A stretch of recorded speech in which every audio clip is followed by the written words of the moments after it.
Hindi diis lang ang may sabi niya na sulit ang Mindanao sa Duterte. Hindi po.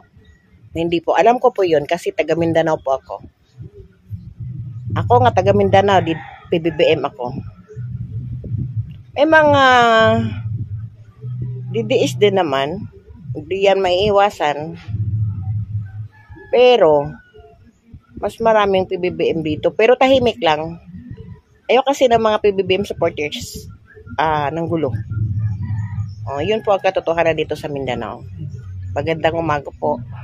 Nangunguna ang ekonomiya ng Pilipinas sa buong Asya sa projected gross domestic product growth ngayong taon, batay sa World Economic Outlook na inilabas ng Hello mga kababayan, panawagan ko ito kay Presidente Marcos.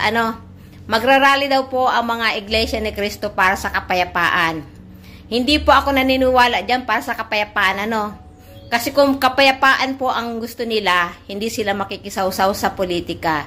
Kasi galing po ako dyan sa religion na yan At kapayapaan po talaga ang tinuturo nila.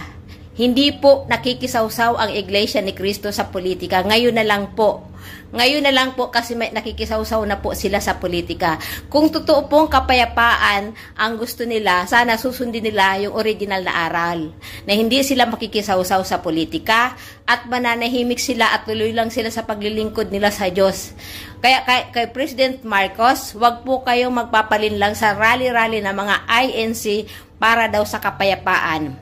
Kung kapayapaan ang gusto nyo, mananahimik kayo sa inyong mga idol. Mahal nga Pangulo, ako po nanawagan sa iyo. Wag mong pabayaan nga makuha ni Duterte ang Pilipinas kapag once nga nakabalik si Inday Sara sa pagka-presidente. Sigurado maraming papatayin diyan. Lahat ng mga vlogger papatayin yan at saka sa Senado, dami sa mga tao papatayin yan. Wag mo pabayaan, mahal nga Pangulo. Humingi kami ng tulong sa inyo, mga mahal nga Pangulo sa iyo, mahal nga Pangulo. Huwag mong pabayaan si Inday Sara nga makabalik sa pagka-presidente. Kailangan ituloy mo na yan ang investment niya para hindi na siya makatakbo sa pagka-presidente. Pagkawan nga siya ng presidente, mag-take over nga siya ng presidente ngayon. Sigurado yan, 100%, maraming papatayin yan.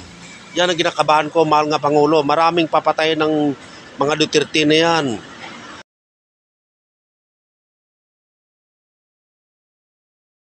Bongbong bangag yan. Si Bongbong Marcos bangag noon. Ngayong presidente na, bangag natin ang presidente. Mas matindi yung pagkabangag mo dahil ikaw ay takot